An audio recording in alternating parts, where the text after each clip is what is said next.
কি গো, তুমি এখনো ঘুমাচ্ছ? ওঠো। আর একটু ঘুমাই না, ডাকাডাকি করো না তো। আর ঘুমানো লাগবে না।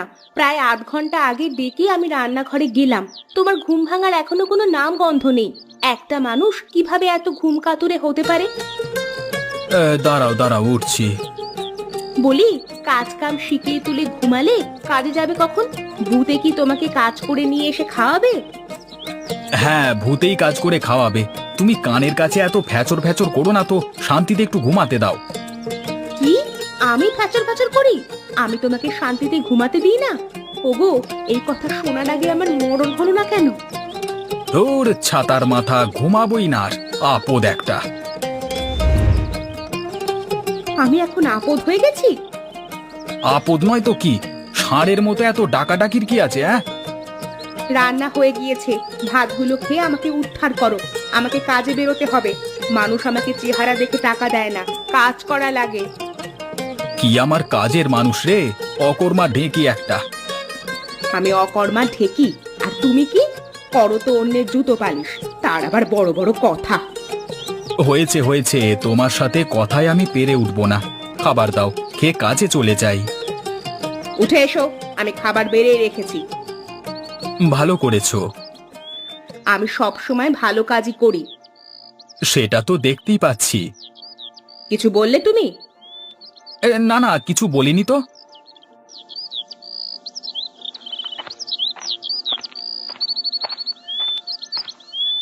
ঘরের তালা আটকে রেখেছো ভালো করে? হ্যাঁ হ্যাঁ, রেখেছি। তুমি কোন দিকে যাবে আজকে? বাড়ি বাড়ি ঘুরলে বেশি জুতো সেলাইয়ের কাজ পাই না, তাই ভাবছি এখন থেকে বাজারের কাছে বসে কাজ করব। সেটাই ভালো হবে। তা তুমি কখন বাড়িতে ফিরবে? জমিদারের বাড়িতে কাজ কখন শেষ হয় তার কি আর ঠিক আছে? দেখি, যদি তাড়াতাড়ি ফিরতে পারি। তোমাকে এত করে বললাম তুমি অন্যের বাড়িতে কাজ করো না, তুমি আমার কোনো কথাই শুনলে না। আমি তো বুঝি যে তোমার একার পক্ষে জুতো সেলাই করে সংসার চালাতে অনেক কষ্ট হয়ে যায়, তাই তো আমি জমিদারের বাড়িতে বুয়ার কাজ নিলাম। তোমার মতো স্ত্রী পেয়ে সত্যি আমি ধন্য। হয়েছে হয়েছে, অত ঢং করতে হবে না, এখন কাজে যাও। ঢং না, সত্যি তোমাকে পেয়ে আমি অনেক খুশি। আমিও খুব খুশি। বেলা হয়ে গিয়েছে, তুমি এখন দ্রুত জমিদার বাড়িতে চলে যাও, দেরি হয়ে গেলে আবার বকাবকি করবে। তুমিও যাও, তাড়াতাড়ি বাড়ি ফিরে এসো। আচ্ছা, চেষ্টা করব।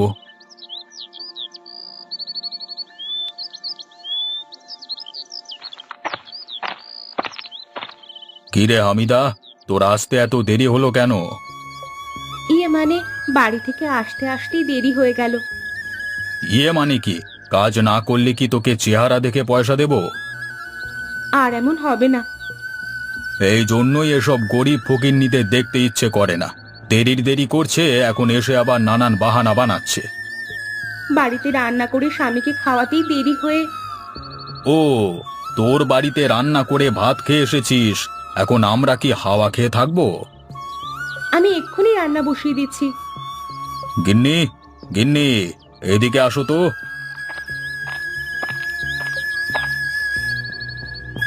কি হয়েছে, ডাকছো কেন?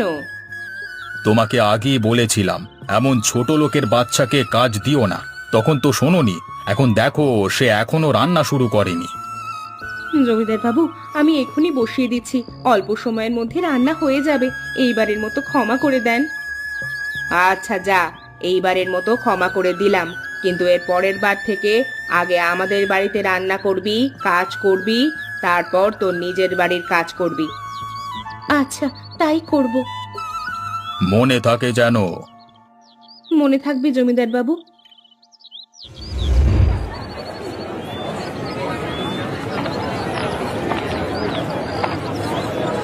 জুতো পালিশ করবেন? জুতো পালিশ, পুরনো জুতো পালিশ করে নতুনের মতো বানান। ছেঁড়া জুতো থাকলে নিয়ে আসেন, জুতো পালিশ করেন জুতো।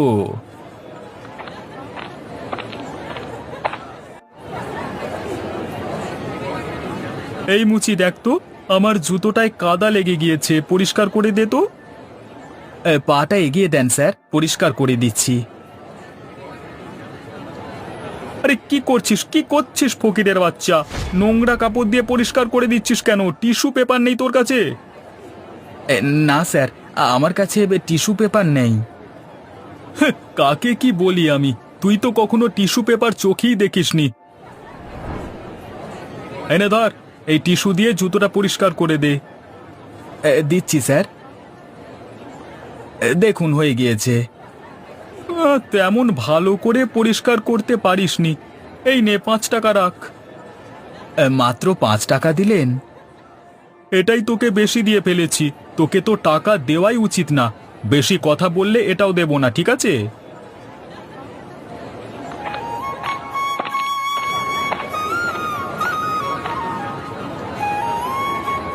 ভাই, ব্যবসা কেমন চলে আপনার? এই তো কোনো রকম চলে যাচ্ছে। কাস্টমার কি আসে জুতো সেলাই করতে? অল্প মানুষই আসে। এখন তো মানুষ আর সেলাই করা জুতো পরতে চায় না।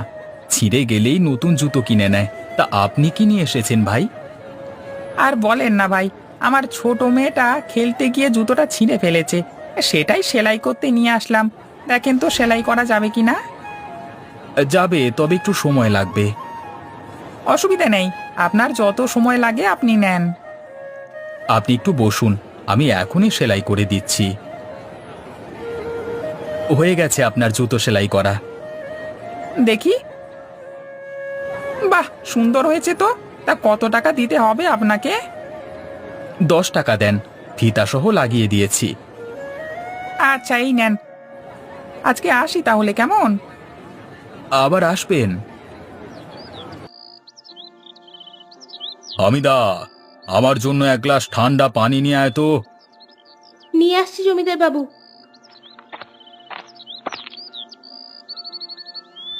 এই নিন আপনার পানি। কি ব্যাপার, পানি নিয়ে আসতে এত দেরি হলো যে? ঘরে কি ঘুমিয়ে পড়েছিলিস নাকি? না জমিদার বাবু, ঘুমিয়ে পড়িনি। আপনি বলার সাথে সাথেই তো পানি নিয়ে আসলাম। আবার আমার মুখে মুখে কথা বলছিস? এই নে তোর পানি, তুই খা। ঠিক আছে, আমি আবার পানি নিয়ে আসছি। তোর কাছে আবার আমি পানি চেয়েছি কি? না জমিদার বাবু। তাহলে পানি কে খাবে? যা, রান্নাঘরে গিয়ে মন দিয়ে কাজ কর। আচ্ছা।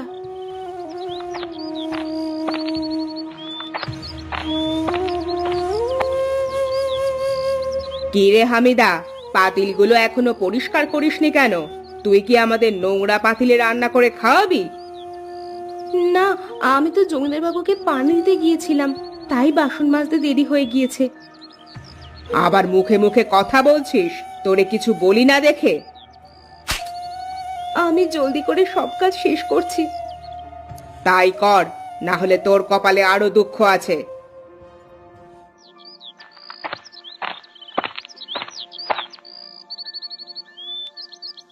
কি ব্যাপার, তুমি কখন আসলে? এই তো কিছুক্ষণ আগেই আসলাম, এসেই রান্না বসিয়ে দিয়েছি। ভালো করেছো, অনেক ক্ষুধা পেয়েছে।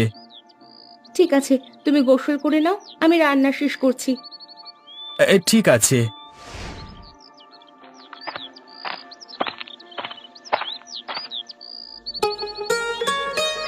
কই, তোমার এখনো রান্না শেষ হয়নি? এই তো হয়ে গেছেই প্রায়। তা তোমার আজকে কত টাকা ইনকাম হলো? জুতো পালিশ করতে পারলে? আর বলো না, এখন আর মানুষ আগের মতো জুতো সেলাই করে পরে না। একটু ছিঁড়ে গেলেই আবার নতুন জুতো কিনে নেয়। এভাবে চললে তো আর সংসার চলবে না। সেটাই তো চিন্তার বিষয়। এখনকার বড় লোকেরা এমন ব্যবহার করে যেন আমরা মানুষই না। কেন, কি হয়েছে? কিছু না, এমনি। আমার রান্না হয়ে গিয়েছে, চলো ঘরে চলো। চলো, বড্ড খিদে পেয়েছে।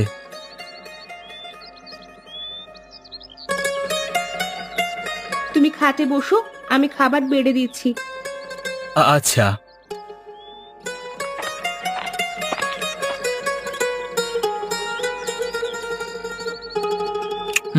কি ব্যাপার, তুমি নিচ্ছ না যে? আমি পরে খেয়ে নিব, তুমি খাও। তোমার আজকে কি হয়েছে? এমন করে কথা বলছো কেন? কই, কিছু হয়নি তো। কেমন করে কথা বলছি আমি? দেখি, আমার দিকে তাকাও তো।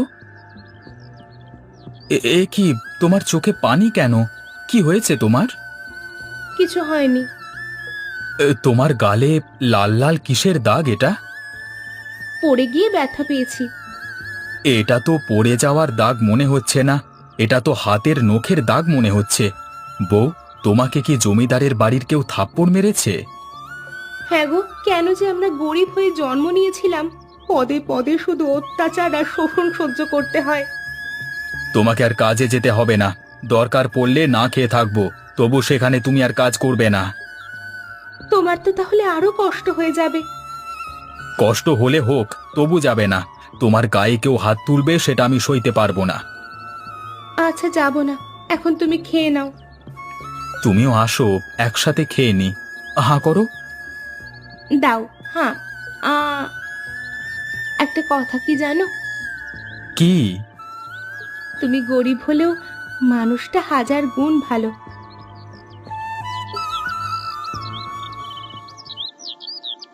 কি গো, শুনছো? বলো, কি হয়েছে? আজকে কি রান্না হবে? কেন, ঘরে বাজার নেই? শুধু কিছু শাক আছে ফ্রিজে, আর কিছু নেই। মাছ নেই কেন? না, তুমি বাজারে গিয়ে নিয়ে এসো। সেদিন না বাজার থেকে কতকগুলো মাছ নিয়ে আসলাম। সেগুলো কি আজও থাকবে? খেলে তো শেষ হবেই। আচ্ছা, ব্যাগটা নিয়ে এসে দাও। দাঁড়াও, আসছি। এই নাও, রুই মাছ পেলে নিয়ে আসবে। আচ্ছা, ঠিক আছে।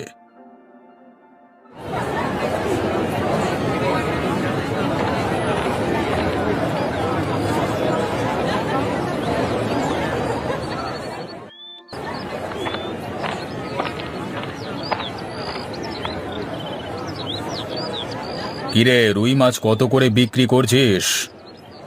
300 টাকা কেজি জমিদার বাবু। কত কেজি দেবো আপনাকে? তোর কাছে কটা রুই মাছ আছে? 1, 2, 3, হ্যাঁ, মোট 5টা রুই মাছ আছে। এক কাজ কর, সবগুলো ব্যাগের ভেতর ভরে দে। সবগুলো কেন নেবেন? তোর কোনো সমস্যা? না না, আমার আবার কিসের সমস্যা হবে? হ্যাঁ, আমারই তো ভালো হবে আরো। বেশি কথা না বলে মাছগুলো ব্যাগে ভরে দে। জমিদার বাবু, টাকা না দিয়ে চলে যাচ্ছেন যে? কিসের টাকা? আপনি মাছ নিলেন, মাছের দাম দেবেন না? ও, মাছের টাকা? আজকে কাছে টাকা নেই বুঝলি, আর একদিন দেব। কি বলেন জমিদার বাবু? এতগুলো মাছ বাকিতে দেব, তাহলে আমার সংসার চলবে কিভাবে? তুই দেখি মুখে মুখে কথা বলছিস, কানের নিচে বসিয়ে দেব কিন্তু। আপনি আমার টাকাটা দিয়ে যান, না হলে মাছ রেখে যান। কি বললি? আমার কাছ থেকে তুই মাছ কেড়ে নিবি? দাঁড়া, আজকে তোর একদিন কি আমার একদিন। আরে আরে জমিদার বাবু, আপনি মাঝিকে মারছেন কেন? তুই সামান্য এক মুচি হয়ে আমাকে জ্ঞান দিচ্ছিস? আমি কি করব না করব তোকে কি বলে করতে হবে? এই, আপনি মাছ নিয়েছেন, তাকে তার দাম দিয়ে দিলেই তো হয়। জমিদার বাবু, আপনি গরিবের পেটে লাথি মারেন না। বউ বাচ্চা নিয়ে না খেতে পেয়ে মারা যাব। তোরা জাহান নামে যা, ছোট লোকের বাচ্চা, আমাকে যেতে দে। জমিদার বাবু, আপনি এটা খুবই অন্যায় করলেন, এর ফল আপনাকে ভোগ করতে হবে।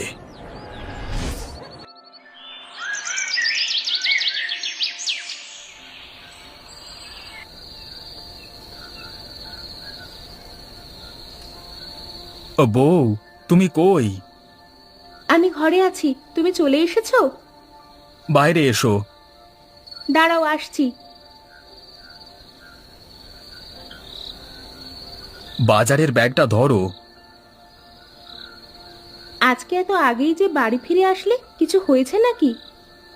আজকে মনটা ভীষণ খারাপ। কেন, কি হয়েছে? ভেতরে চলো, বসে বলি। তা বলো, কি হয়েছে? কি কারণে মন খারাপ? আজকে বাজারে হঠাৎ জমিদার বাবু মাছির দোকানের সামনে আসে। তারপর দরদাম করে সব রুই মাছ ব্যাগে নিয়ে টাকা না দিয়ে চলে যেতে থাকে। বেচারা মাঝি তার কাছে টাকা চাওয়াতে কি মারটাই না মারল। টাকা সে চাইবে না তো কে চাইবে, তাই বলে মারবে? গরিব বলে কি আমরা মানুষ না? তারা ধনী হয়েছে বলে যা খুশি তাই করবে? এর একটা ব্যবস্থা করতেই হবে। হ্যাঁ বউ, এর একটা ব্যবস্থা ঠিক করব। কালকে বাজারের সবাই মিলে আলোচনা করব। গ্রামের সকল গরিব মানুষ, যেমন মুচি, মাঝি, বুয়া, মালি, ঝাড়ুদার, সবজিওয়ালা, ভ্যানওয়ালা, রিক্সাওয়ালা, সবাইকে নিয়ে কালকে বাজারে একত্রিত হব। তাই করো। আজকে রাত হয়ে গিয়েছে, চলো খেয়ে দিয়ে ঘুমিয়ে পড়ি। আচ্ছা আসো, আমি খাবার দিচ্ছি।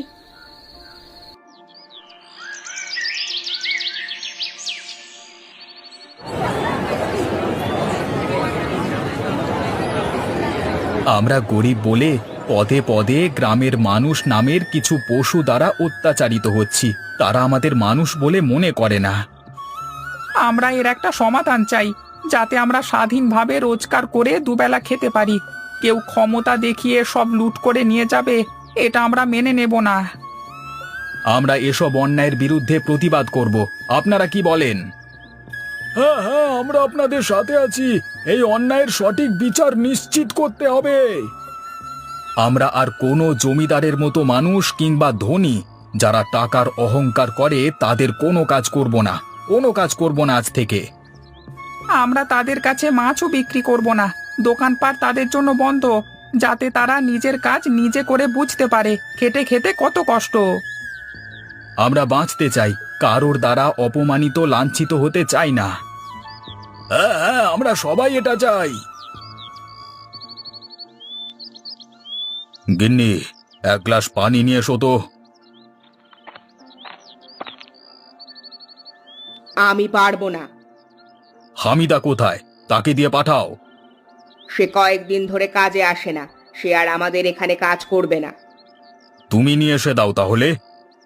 আমি পারবো না।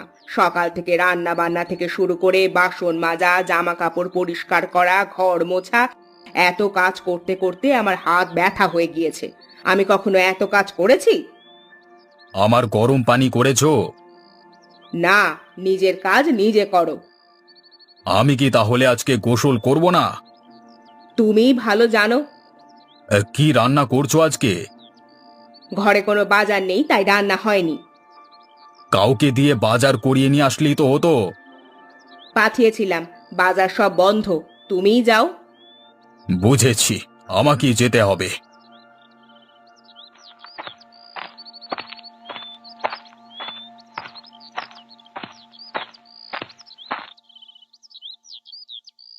কি ব্যাপার, তোমরা বাজার খুলবে না? আমরা আপনাদের কোনো কাজ করব না, আপনাদের অন্যায় মেনে নেব না আর। আমি আমার ভুল বুঝতে পেরেছি, আমাকে তোমরা সবাই ক্ষমা করে দাও। তোমাদের সব পাওনা টাকাও আমি পরিশোধ করে দেব। কিভাবে বিশ্বাস করব আপনাকে? আজকে কয়েকদিন ধরে ঘরে খাবার নেই, না খেয়ে আছি। আমি বুঝতে পেরেছি গরিবদের না খেয়ে থাকবার কষ্ট। আচ্ছা, আপনার কথা আমরা বিশ্বাস করলাম। কি বলেন আপনারা সবাই? তাকে ক্ষমা করা উচিত। তাকে ক্ষমা করে দেন, সে তার ভুল বুঝতে পেরেছে। এই গ্রাম যেমন ধনীদের তেমনই গরিবদের। এখানে সবাই আমরা একজন আরেকজনের পরিপূরক। সবাই এই কথাটা যত তাড়াতাড়ি বুঝবে ততই মঙ্গল।